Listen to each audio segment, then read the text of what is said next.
Wo shasiye, watena se. Udu.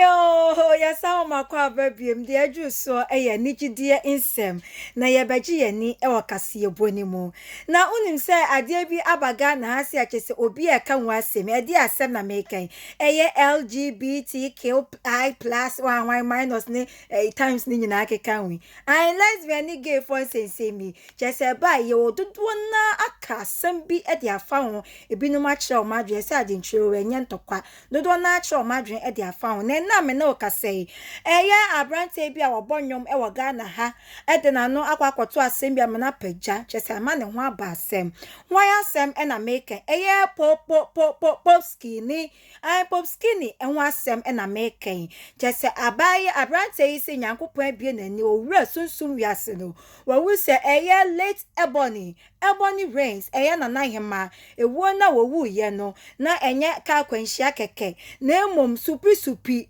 fa wo fa hyehye entafrentafri na odimu akutini ye pa ewo mu o se wa bra okosra wo maame ewo o maame kuromo no na danfo baby na wodidi nachi ene ne koye no jese na yi no ni chocho mucho ne lesbian partner eno no ewonom enom koye fa wo ene fa hyehye ni bi nti omo ba no na aboso ne bu afu ye papa eho enom mu ni kan e de hwewo ema ebo ni wuye yente pop skinny. What killed Ebony? The honest truth be say Ebony was a lesbian. May her soul rest in peace. She was my girl. She was my friend. Like Sana Mekano. Now I'm Adam for. I met Ebony and an Adam for no we know. I was studio. High Glory studio East Legon. This thing they talk safe. Every hour. But I want to tell you, Ebony was a lesbian. And that girl way now she they work with. No way when you lesbian. That village. What's it? You know the roadway kill Ebony. Ebony and his girlfriend, they go make love for her hometown. And the girls in the village, they like it. When they kill Ebony, don't wait for your pastor to tell you. Don't wait for somebody to tell you. If me tell you, and that's the honest truth. Everybody know. Don't be hypocrites. Don't do that. You can do your lesbianism in Accra. See, Krobi Wawa, Echi gayism. Men from Ma, where Kras, to go Kroma, Abusum Bekumu. That's what's happening to Ebony. Ai sawate wose obia ni de menim meje na woken mfa me nka ho obia ni me nka ho me wo fatati e wonim me producer Dikin wonim obia nim wa na woka wa asemfa ye meka ho yesrewa na duabo abam ya mewu ai ensem we beto odwa chese wonsem a aba ho no enya asem ketwa eno achi na ye Starboy kwatin eboni papa aba bonten abekasa ede afa ho wose obi a wawu 3 years ni afei na wo beka na chi asem basa wo de yamfa ne se eye nokre na ye nokra afei na wo beka sansem we ede afa ne ba na na ye ma ho ana wose adu mrem se wo se wo ka bibi e de che Ghana for o se pop skinny men kan cha o se wo stardom na to nsuom na wo hu ohua no na wo hu de wonya nwa emfa wa asam ene wa foforo e ma mefro ne ba na wo afi se Starboy kwate wote ase ana wo se wo evidence aye kasa fabra wo de beba na je se ensema Starboy kwate ne buafu a wa tutu bi e de ama pop skinny no ye tie no.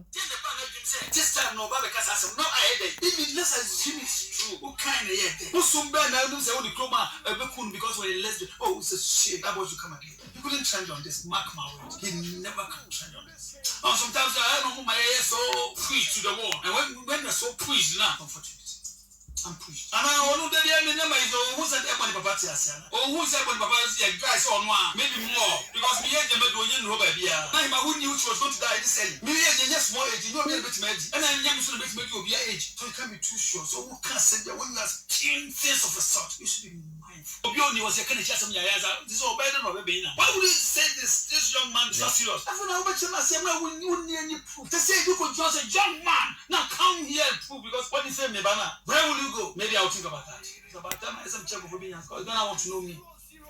I osha papa ne nsema waka ama wati bi na ne se papa ne buafu ye pa ensem na abrante na akafa ne baba ne wuachi yaya no chese asefem arewo nti osha ahye papa ne ye pa na ensem bebeto odwa de chese ebi mu president awono na gi ne wutum se gay for na president o Ghana no BG ono so BG so aba bonten aba be kasa se pop skinny usu ye gay wasu ye gay ni bi we again nya mo keka ho so na mo tete mo sa wa so na say again ya say central for kan woni ade nya omo di book ne bra ma me hwemu nya me adom wo fa ata ne din nim anti mo tete mo nsa ya mo fanfa baabi na me wo fa ata won kan woni din ennim kra won kan wo kra ye free gay again say semini ato aso dia me de beto mo anim say abaya bi a chese won de wo behu ni wo adonko advert mu na abaya yi bu ne pasa edu safo a asem ena meken unsa obeka nsem bi edefa eye Dolores Frimpong Manson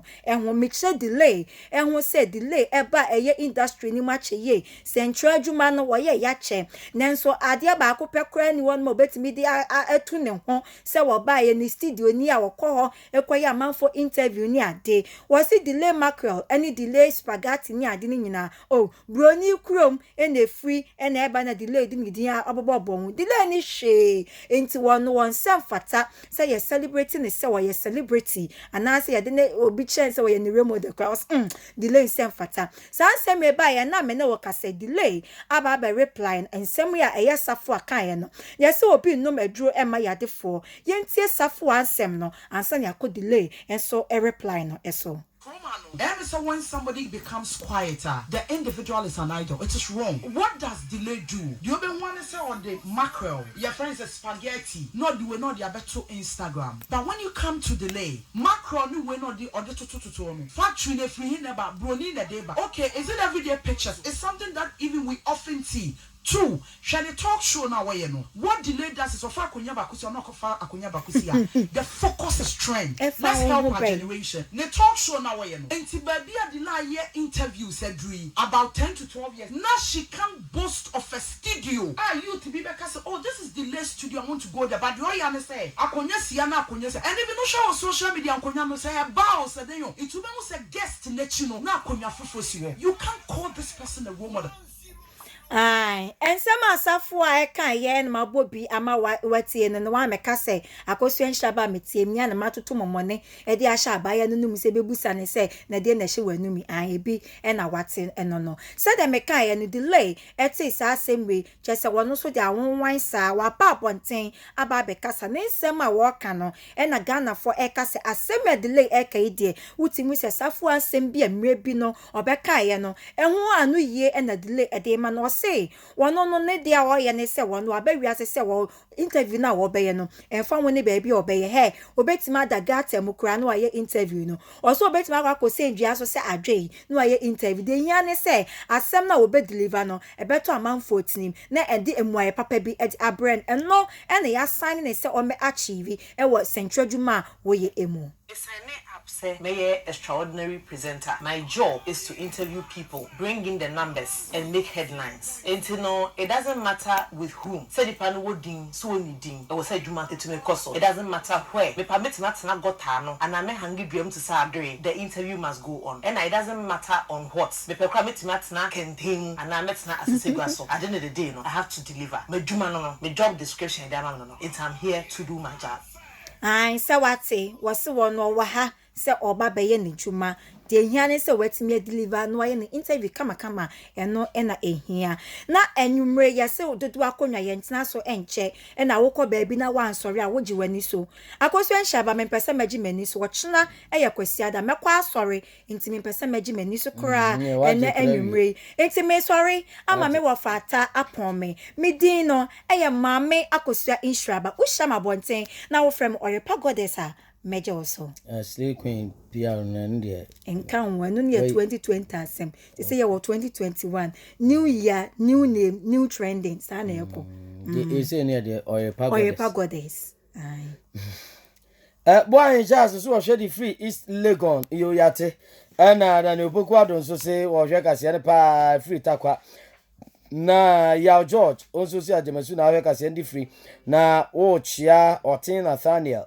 and Mr. Sebonsu do na friends touch I never go koben yo okay Nyamicha Steven so also share the free tano so yeah that's it na Mr. Doyle